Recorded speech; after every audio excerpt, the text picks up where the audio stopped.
Hello and welcome to Wild Earth Ways.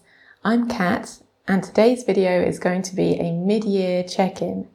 It's a VR to Spirited Stardust, who started the tarot tag, mid-year tarot tag. So she converted it from a booktube tag, and I actually saw it on Tarot Magpie's channel, and I thought it was a really nice way to review the year so far. And thought I would have a go at making a VR, even though we are now past the mid-year. It's actually late July, so I'm a little late with this, but hopefully not too late. So I have a few decks here which I'll be talking about, and the first question is the favourite deck you've used so far in 2023. And I've taken this to mean the favourite deck that I've used in 2023 that wasn't a favourite in previous years, because obviously I have certain favourite decks which are the same every year. So this is the favourite deck which I've been working with this year, which is quite new to my practice. This is the Universal Waite Tarot. It's a version of the Waite Smith Tarot, but the images have been recoloured by Mary Ann Roberts. Now, for a very long time, I've been looking for a Rider-Waite Smith deck that I could use for readings, and I haven't really been satisfied with any of the ones which I tried so far until I found this one. And I really enjoy the coloration on this one and the clarity of the images and the delicacy of the images. But the thing that's really blown me away is how great the readings have been. So the readings have been really clear and really supportive. And I found it to be just a pleasure to use, basically. I mean, because it's the Smith-Waite deck, it's very, very clear to read, and it's full of symbolism to think about as well. And the images are very open to different interpretations, depending on the context. But in addition to that, I felt that this deck has a really nice energy, and I've just really enjoyed using it. And I'm so happy to have finally found a Smith-Waite deck that I'm happy to read with just for normal tarot readings and not just for study purposes. So this is actually the favourite deck that I've used so far in 2023, not including the ones that were favourites in 2022 and before that as well. Question number 2 is a favourite new deck to your collection this year. Now, I actually haven't bought that many decks this year, and only one tarot deck, and that was this one, the Tarot of Japanese Poetry, which is the subject of a video I made a few weeks ago about this deck. And it's wonderful. So I have, even though it's the only tarot deck I've bought, it's also absolutely wonderful. So I'm very, very happy to have added this deck to my collection. So you can see straight away from the imagery here, the star card, that it's very beautiful. The images are lovely. I mentioned in the video I made before that I'm not keen on the border, but it doesn't really matter to me that much, considering how lovely the paintings are. And the guidebook includes a poem with every card. So with every card there it was chosen a poem from Japanese poetry. And actually the creators of the deck, Irina Ilyina and V. Ad Veritatem, chose the poems and then commissioned a painter to create the images inspired by the poems. So the poems are really central to the deck, and they really add a wonderful layer to the readings and to the meanings that you get when you're working with this deck. And I've read with it a few times now and have found it to be very clear and also very human, very intimate in its relation. I mentioned in the video that I made that I feel that haiku is a very special form of poetry, because it's all about trying to share with the reader an experience that has evoked some kind of emotion. And so when you read a haiku or write a haiku, there's been some observation or experience that has evoked an emotion.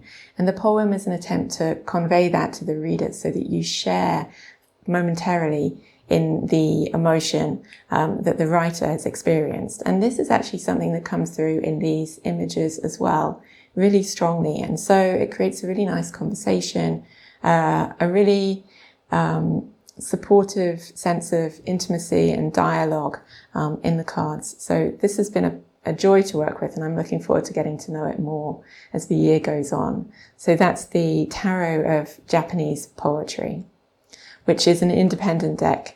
It's available on Etsy, and the creator is based in Cyprus. Now, question number 3 is the most anticipated deck released this year. And I don't have that yet because it hasn't been released yet. So it's the most anticipated for me, but it hasn't actually been released yet. So that's going to be the new edition of the Witch's Wisdom. So this is the Witch's Wisdom, which is available now. I think it's published by Hay House, and it's quite a large size deck, and it's a little bit cardboardy. I don't mind the cardstock. I really love this deck. It's one of my absolute favorites, and they are releasing it in standard size in November. So this is really my most anticipated deck of the year because I really love this deck so much, and I'd be happy to have it in a size that I can easily take out and about if I'm going on a walk and I don't want something heavy with me, and also to see if it's an easier shuffle perhaps. So I'm really looking forward to having the new version of the Witch's Wisdom. I don't know if I'll be able to have it this year because I might not be able to get it shipped to where I live. But if not, then I can probably get it next year at some point when I visit Europe. So I'm looking forward to seeing the new version of the Witch's Wisdom. And I hope that it will open up this deck to new readers, because I know that lots of people have found that the cardstock is a little off-putting for this deck. So I hope that this new edition will make it more available to people. This deck really shares a vision of the world that I think is very important. It's very ecologically minded. It's very aware of the wisdom of the earth and how we could live in communion with the wisdom of the earth. So this is something I really value very much about the Witch's Wisdom, which is created by Phyllis Carrot and Danielle Barlow. The next question, question number 4, was the biggest disappointment. So this is a little bit of a controversial one, perhaps. This is How to Be a Wildflower, 78 symbols from nature to guide and inspire you, and it was created by Katie Daisy. Now, there's a little bit of a twist here, but initially when I got this deck, I was pretty disappointed with it, because I thought to myself, why did I get this? I could have known that it wasn't really going to be a deck for me. It's really pretty. I mean, the whole aesthetic of it is lovely. It's really pretty. So why was it disappointing? Essentially, I felt that it didn't have a place in my practice, basically. I mean, I wasn't sure how I could use such a deck. You can see here how this deck works. There's quotes on one side of the cards. Like here we have a quote, "We can never have enough of nature." And then on the other side of the card, there's an image. So some of the quotes, some of the words are not quotes. They're like instructions like this: embrace the dark. And then there's an image. Here's another instruction: stay curious. This is where I started to have some doubts about the deck because I don't particularly like being given instructions. I like to be very free and able to interpret my own understanding of the card. So, and I'm also very busy. I don't really want to be given tasks. I don't want to be given more things to do. So I wasn't all that keen on the non-quotation cards where there are instructions. The quotation cards are a bit more appealing to me. So here's another one. My soul is awakened, my spirit is soaring and carried aloft on the wings of the breeze, with an image of a feather there. And that's a quotation from Anne Bronte. And then here's another instruction. Speak your truth, with this bird. So something like this, it doesn't really appeal to me very strongly. Like, I don't really need to be told, speak your truth. And then how does this connect with this bird? It's just not doing very much for me. So when I got it, I thought, it isn't really a deck for me, but I kept it and I drew from it a few times. And this is where the twist is coming, because the next question is the biggest surprise. And I'm actually going to say that this one was also my biggest surprise, because I was initially pretty disappointed with it and not impressed. But I changed my mind because I drew from it a few times and I found that the messages I got were really helpful. They were very gentle and they were also clear, and often enough I was able to apply them to the situations which I was living in that moment. So in fact, I've warmed up to it. This is a card I really like. On the one side, it's got these roses, and on the other side, this quotation from George Eliot: "It will never rain roses. When we want to have more roses, we must plant more roses." That's a fantastic quotation. I think that's a wonderful thought. If we want to have more roses, we must plant more roses. I would have liked it if all of the cards were quotations rather than these sorts of instructions like this one, never stop wandering. Okay. But I prefer the quotations to the instructions, like this one. The power of imagination makes us infinite. It gives you something to think about without it being like an order. So for me, actually, the How to Be a Wildflower deck, although initially I was disappointed, and I was a little disappointed with myself for buying it because I thought I should have known better, really. I gave it a chance and it's turned out to be quite a surprise, and I'm going to continue turning to it when I want something really soft, uplifting, very positive, and nature-based. Now, question number 6 is a deck crush. Which is your deck crush? So I was not sure what to choose for this one. This would be, I think, a deck that you really infatuated with, but that perhaps isn't a deck that you think about, but perhaps don't see all that often. And for this, in the end, what I chose was this one, the Smoke, Ash and Embers. So I have actually spoken about this one in an earlier video because it's one I used for a month earlier this year. It was created by Stephanie Burrows and Adam Ohlers. It's an independent deck. It's published by Three Trees Tarot, who also made the Oak, Ash and Thorn Tarot. And the Smoke, Ash and Embers is a dragon deck.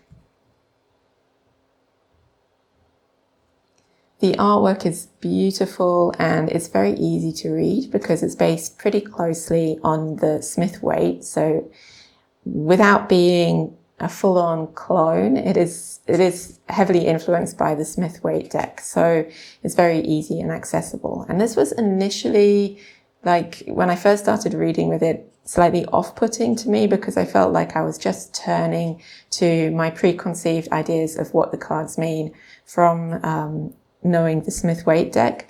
But as it went on and as I worked with it more, I actually found that I was responding more directly to the imagery in this deck. And I think it's gorgeous. And I would really like to spend more time with this deck.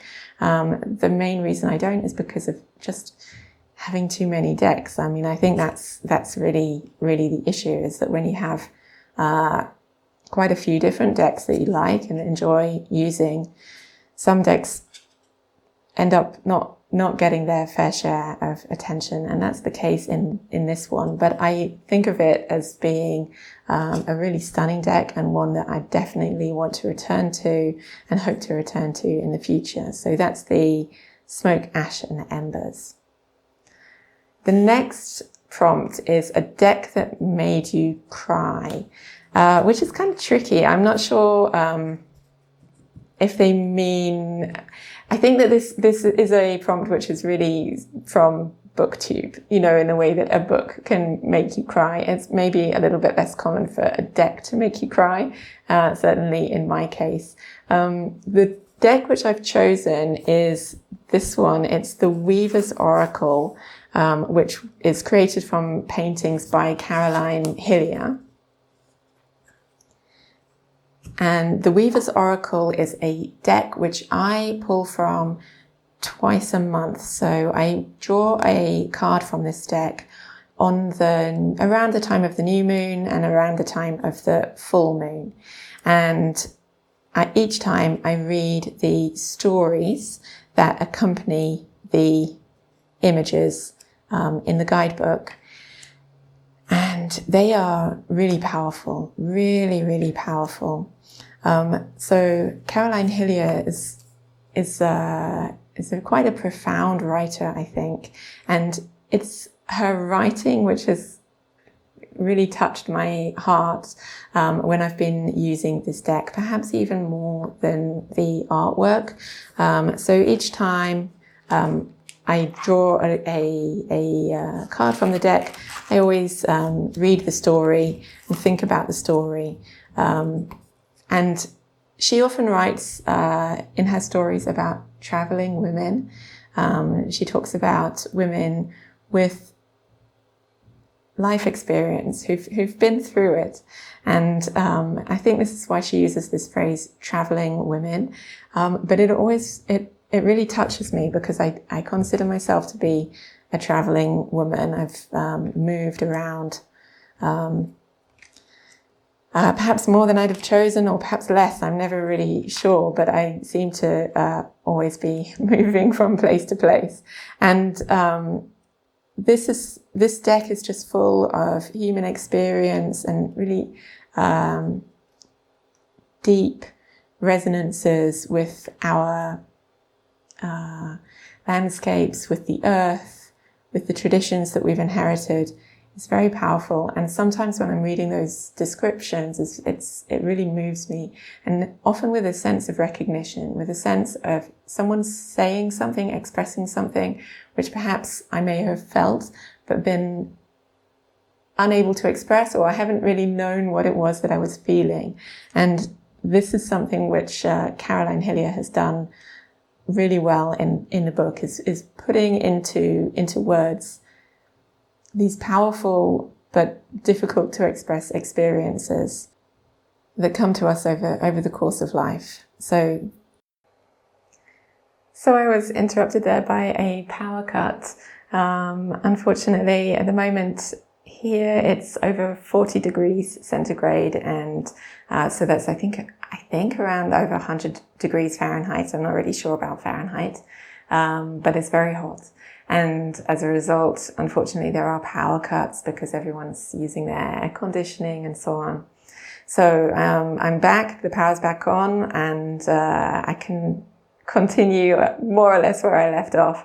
You can see the lights changed. I hope it's not too bothersome. I think it looks quite nice, but I hope you can still see okay. So the next prompt is a deck that made you happy.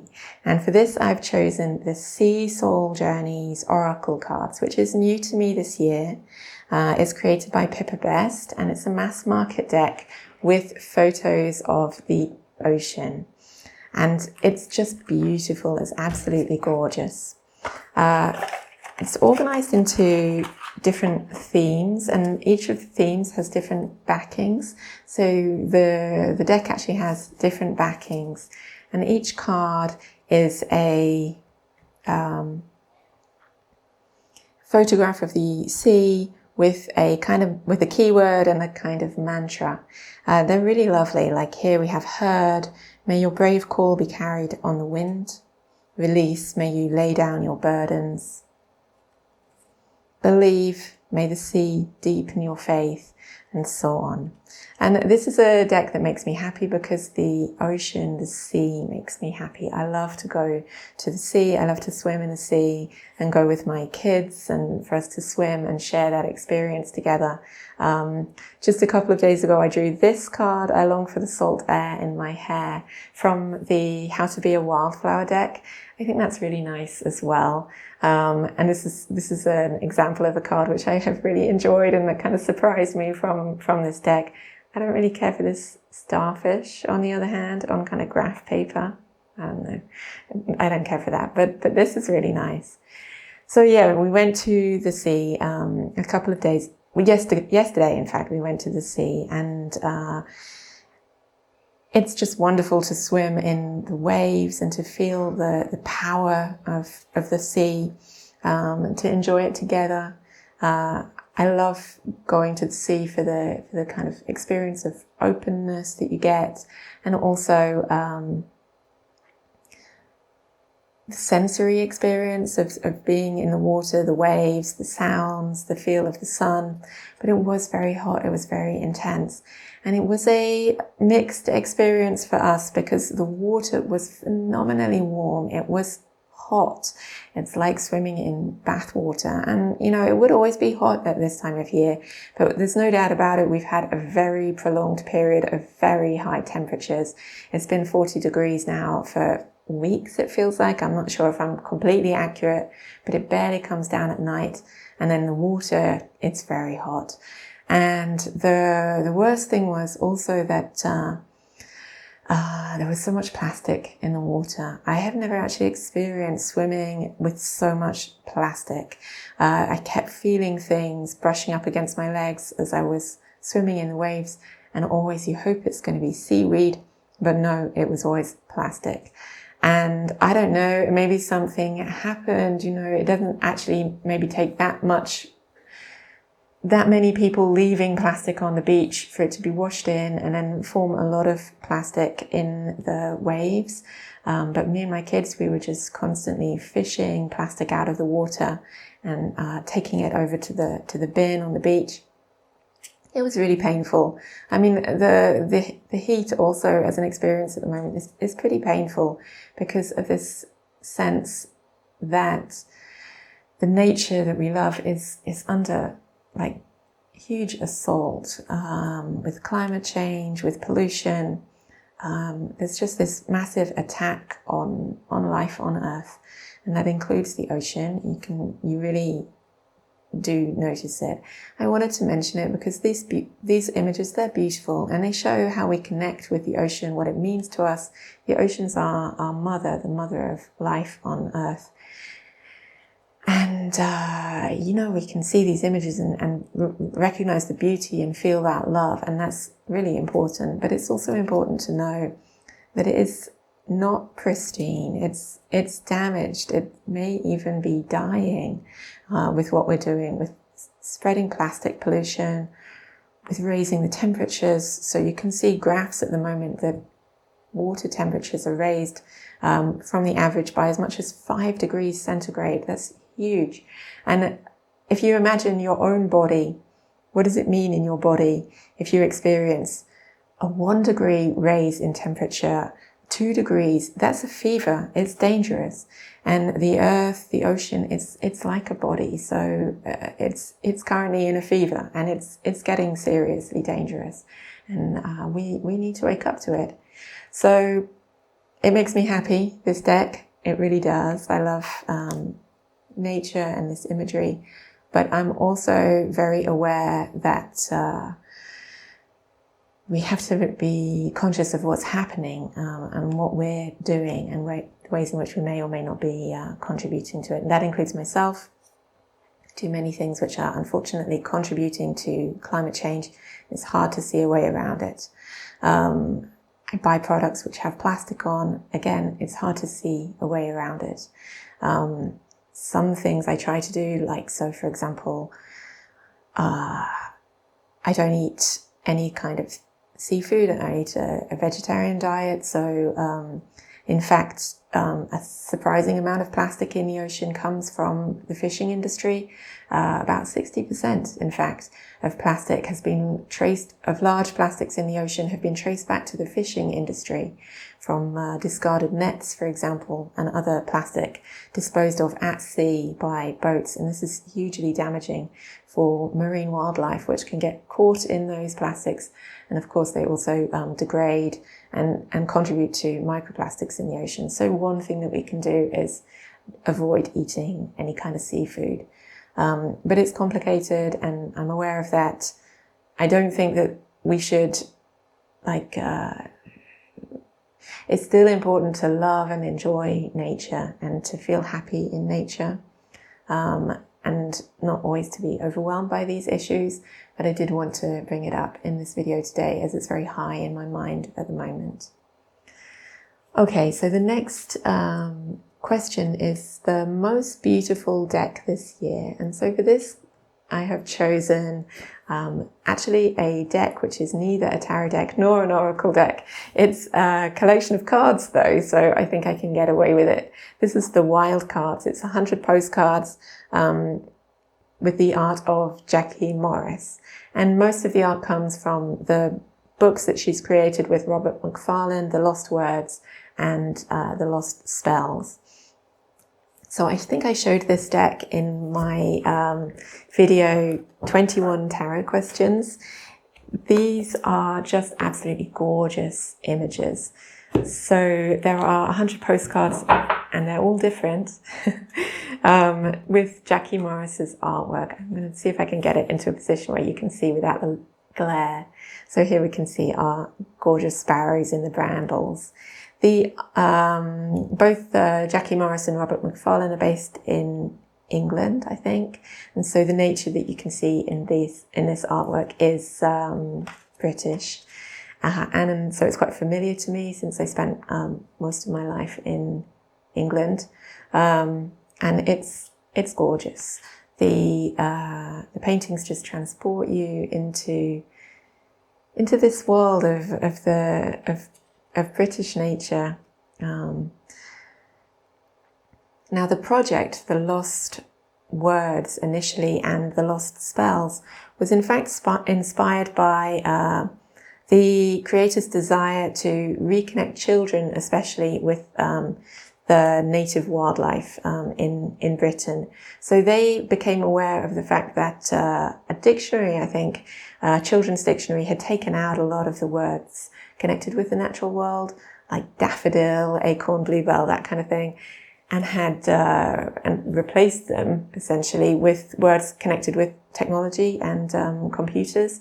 And so they created the Lost Words as a way to bring alive again those words in our language, in our imagination, and connect us with the nature which is still around us, or at least still around people in the United Kingdom.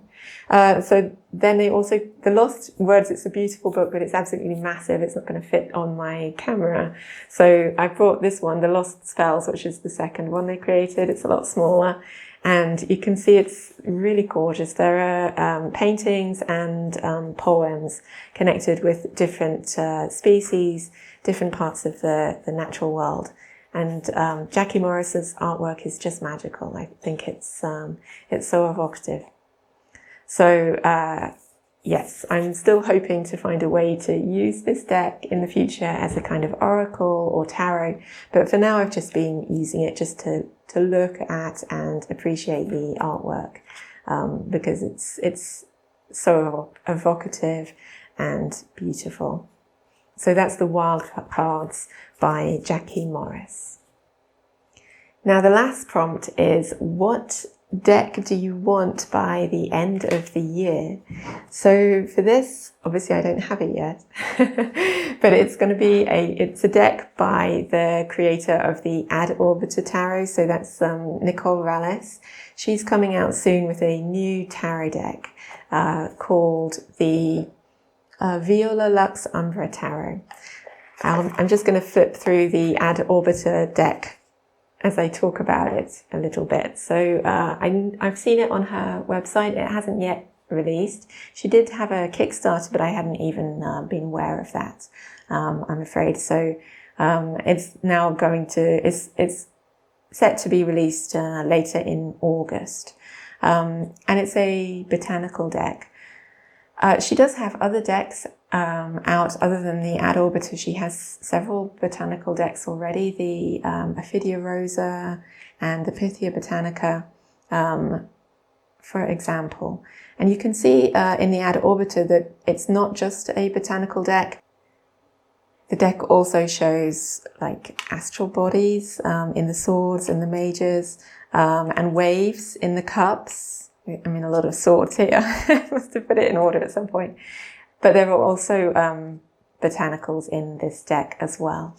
So in the new deck, the deck is actually accompanied by a full guidebook, which is new for this creator. So normally her deck comes with just a very small, like fold-out paper with some like lines of poetry accompanying each card, which give an evocative sense of the meaning of the cards. But the new one is coming with a full guidebook, including identification of the botanicals, which I think would be really nice. It's something I've often wondered about when I'm looking at these cards. What are the specific flowers and why have they been chosen for these cards? The information that comes with this deck, it doesn't say. So I would really appreciate that, and I'm hoping to be able to get this deck, the Viola Lux Umbra Tarot, when it's available. But I probably won't be able to have it this year because the creator doesn't ship to Israel. So it'll probably have to wait until next year, when hopefully at some point next year, I'm able to visit my family in Europe. And so maybe I'll be able to order it then. So that's the deck I would like to have by the end of the year, but I probably won't. It's the Viola Lux Umbra Tarot by Nicole. So this has been my mid-year check-in. Thanks so much to Spirited Stardust for creating this tag. It's been really enjoyable to see other people's mid-year check-ins and enjoyable to take part. I hope that you've enjoyed watching this video. Thanks so much for sharing your time with me, and I hope to see you again soon.